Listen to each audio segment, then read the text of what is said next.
Hi, I'm Hannah Norton, a Reference and Liaison Librarian at the University of Florida Health Science Center Libraries.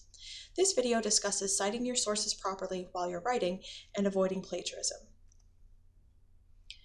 A paper or any other writing for publication is your chance to show what you know about a particular topic.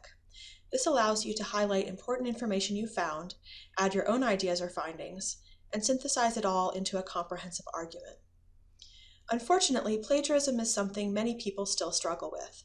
If you aren't citing your sources properly, that is plagiarism, whether or not it is intentional. So stealing is the really obvious, clearly intentional form of plagiarism, when someone copies directly from another source, generally large portions of text, and no citation of any kind is involved. But plagiarism is more than just copying and pasting someone else's work. The one that's not so obvious is insufficient paraphrasing, where you do change the author's words slightly, but still keep the bulk of the text the same. Also, if someone has paraphrased an idea well, putting it into their own words, but hasn't cited the source. You can also plagiarize yourself if you recycle your own previous work for multiple purposes. Really, any ideas should be cited regardless of what medium they may be recorded in, or even if they are recorded. Specific unique phrases should always be attributed, as well as visual elements and facts or statistics. The exception is when a fact is common knowledge, or something that a generally educated reader would know. Remember that common knowledge is often defined based on the specific audience for the paper. Thus, what is common knowledge to your research supervisor or attending in one field may not be common knowledge to a clinician in another field or the general public. When in doubt, assume something is not common knowledge and cite your source. It can be easy to forget to paraphrase well, and a first step in avoiding that is by taking good notes. Try not to do too much exact copying in your notes, or if you do, use quotation marks and list the sources, so that you'll be able to input that information into your paper.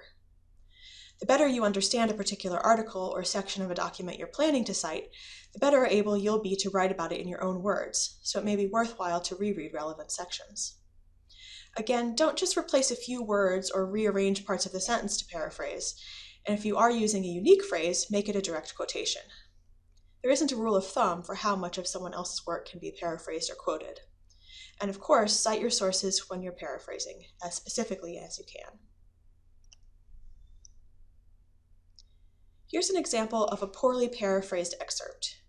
You can see in blue the portions of the paraphrased part that are essentially exact replicates of the original.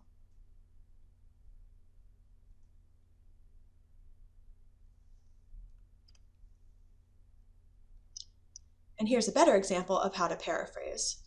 So there's different wording than the original, varied sentence structure, and of course, the citation at the end.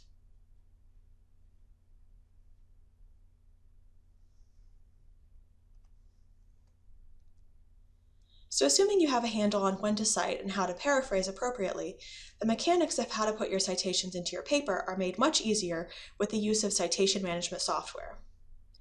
All of the icons shown here are for different citation management systems. Zotero and Mendeley are free to anyone, and RefWorks and EndNote Online are available for free to any UF students, faculty, and staff. The basic functionality of these are pretty similar, with different advantages to each system. We'll talk through some of the basic steps of using EndNote Online, since it's available through UF and is one of the more popular systems. To register, you can simply go to endnote.com, click Login to EndNote, and create an account. You have to do this while you're on campus or connected to the VPN. Once you're registered, you can access EndNote Online from anywhere you have web access. In order to make use of EndNote Online, you have to get your references into EndNote.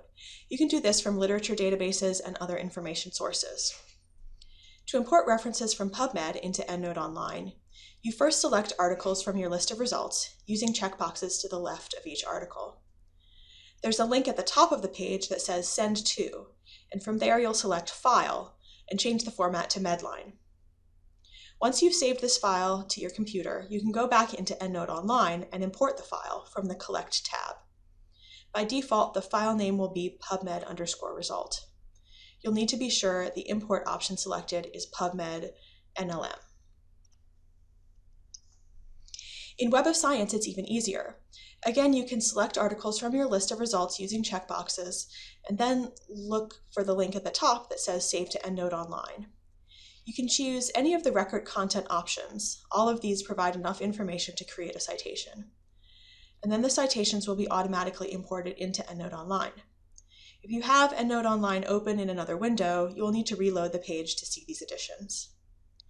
You should find similar options to export citations from any other literature database. Look for options saying EndNote, Export, Citation Management, or Bibliographic Management. Once you have references in EndNote Online, you can easily put them in your Word documents by downloading the free Cite While You Write plugin for Microsoft Word.